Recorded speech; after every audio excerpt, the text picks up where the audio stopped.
This is called a word from our sponsor. An advertising executive is an agent set to infiltrate dreams, a creature bound by Satan's strictest contractual stipulations to save you 15% on car insurance or burn in postmodern hell for eternity on Earth, or however long a commercial jingle can stick to human brain cells. Advertising is the sleek genius engine of image, a cult of cable subscribers unaccustomed to reading fine print or large print. Customers who don't look at the check, who just pay and say thanks and keep coming back. The clientele take home their bill of goods, sort the slips like tax statements in the austere dust of a blank manila envelope deep in a steel filing cabinet, then squeal the drawer shut as the TV network Jingle twitters down the hall. The brain lights up with purpose. A switch has been flipped, a call issued, response activated. It's time to go shopping, to sacrifice a virgin credit card, time to bleed the piggy bank, buy back your place in heaven. Return to the fold, unfold your billfold, untie your blindfold, and see, you belong to us. There is no official tithe, just a loose-lipped agreement, a little mumble of assent, a yes, like a prayer. Let duty compel you, please the one you serve, and spend until the master is satisfied. You will buy our products. We will save you from the overcharging false idols of our competition. Thus saith the 30-second spot, the PSA promotion from on high. And the Lord issued a sweet buy one, get one free for the first 100 callers. And he spoke unto his people that supplies were limited, and yea, though you may dwell in penury, this offer is one thou canst afford to refuse. And his switchboard did light up like so many June bugs mating in the mid-air, midnight silence. And he threw in free shipping on orders larger than $50 for residents of the contiguous United States who pick up the phone right now and guarantee their satisfaction or a full refund. And he saw that it was good.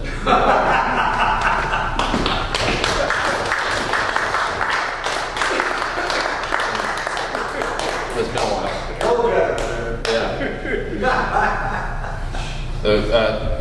Terrence was talking about Hollywood. This is a poem I wrote for my friend Matt Einstein, who has a small film production company out there. I used to live out there with him and some other people for a while. This is called Just Another Day in Hollywood. I stood on the corner of Santa Monica and Orange, desperately scanning the streets for any sign of my friend's black Taurus. But all I saw were 6-foot-tall transvestites in stilettos and mustaches tramping the sidewalk like a runway. The June sun beat down on Hollywood. 9 a.m., 99 degrees, in the land of big dreams and bigger bankrolls, of artists and actors, imposters and impersonators, rich folks, poor folks, burnouts, has-beens, bona fide geniuses and raving lunatics, of luxury sedans and $1,000 underwear, silk breezes and paintbrush sunsets, cocaine binges, glitter, glamour, stars and style, television lights and nightlight freak shows, the land of parties, the stuff of movies, heroes, heroin, pop culture, paparazzi, porn stars, production companies, palm trees, and endless summers. And the air, already dense with smog and heat waves, became a visible, physical, ultraviolet wall. A silver Bentley GT coupe with its top down blazed through a yellow light. The driver appeared to be shaving his chest.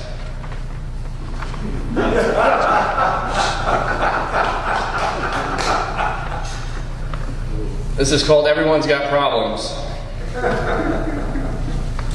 What can you tell the man who spends hours picking the locks on Satan's doors? You must admire his determination. and lament his obstinacy. You must be damned yourself, if only slightly, to know his struggle. Maybe you are next in line, sweating from the flames, wondering, like Dorothy Parker, what fresh hell is this? You must imagine at some point during the course of your long, long wait that St. Peter runs a more efficient operation at his posh Northside Country Club. And who do you need to know to get a +1 voucher, a guest pass, or a discounted round of golf, even a stroll down the fairway, you must imagine would be better than this. But what can you tell the man ahead of you, ensnared in the trappings of his work, a man as impervious to distraction as he is to common sense, who demonstrates these most admirable human qualities, diligence, purposefulness, patience, perseverance, all in pursuit of a fool's errand. But first, you must ask yourself why you are near enough to this man to speak to him at all.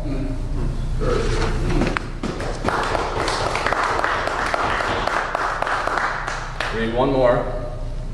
It's kind of a very short story. It's a humorous tale. Whether it is fiction or nonfiction, I will never tell. It's called Why I Hate Range Rovers. On a whitewashed, windswept winter Wednesday, I snaked my Honda Civic through the multi-tiered employee lot at my workplace. Parking was scarce. Snowbanks, 6 feet tall, had conglomerated in the corners, squeezed into whole rows of spaces by overworked plows. Inches thick drifts had blown between lanes, left ice-coated carpets leading downhill to the door. This was no cozy January pastoral. This did not inspire warm thoughts of FDR and his fireside chats. This was an angry, bitter old man, metamorphosed into 20 degrees below zero. But the lack of parking wasn't Jack Frost's fault. Split the blame among the architectural engineers who designed this corporate bastion and the corporate bastards who underestimated the number of people whose positions they planned to incorporate at this building. I was in a predicament. Late, getting later, unable to secure a spot. Then I saw a crevice, made a choice. I captained my car upon a low, rounded rise, rumbled into place beside a white Range Rover. Ice crunched beneath my wheels as the Civic climbed. I felt intrepid, heroic. I'd conquered the frozen peaks. I was Edmund Hillary. Yes. Then, as I opened my door to climb out, a gale-force gust dove down and tore it from my grasp. The wide white passenger side of that Range Rover smack dab in its sweet spot. I pulled it back, saw I was too late. The damage had been done. A forest green smear, a small scar etched into its metallic gloss, a rude interruption in an $80,000 vehicle's milk-smooth egg-white paint job. An eyesore. If the owner didn't notice, I would worry that someone so blind should be driving among us. But I couldn't move. There were no other openings. Couldn't stall. Was already late for work. It must have been the rush of a bad mistake, that adrenaline. Something guided my hands to pen and notebook, coaxed out a combination of inky squiggles amounting to an apology.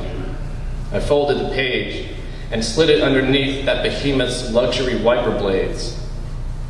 Dear Sir or Madam, as you can see, I have sullied your Range Rover's prestige. The scratch marks on your door were created in a freak accident. This vengeful cold air pressure system swooped in like the fiery hail of Exodus. I can only assume God is punishing us both for sins we've so carelessly swept under the proverbial rugs of our, until now, unconnected lives. As a decent person I'm sure you are, I'm equally certain you'll agree with this sentiment. It was, in short, karma. That's what happened to your door.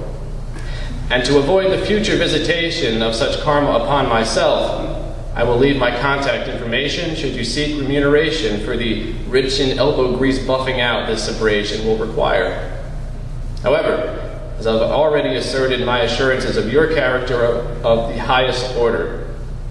That said, I trust you will examine the differences between our vehicles and conclude that such an unplanned financial burden, coupled with my meager employment at this very facility, would be devastating beyond the point of human decency.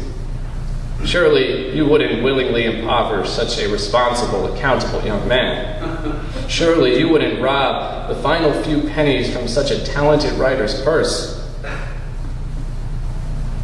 Later that evening, after work, I went back to my car and found a long, white laceration in my driver's side door, twice as big as the one I'd left, and no note identifying that vindictive Range Rover driver.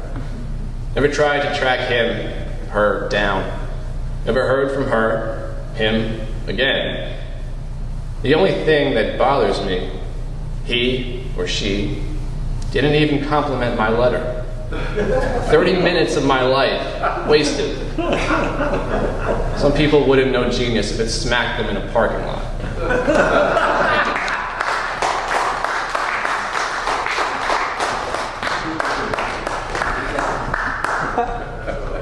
Oh, God bless him. Eat your heart out, Jack. Can't Oh, my. That's wonderful. I've heard that. I've read it so many times, too. It's a wonderful piece.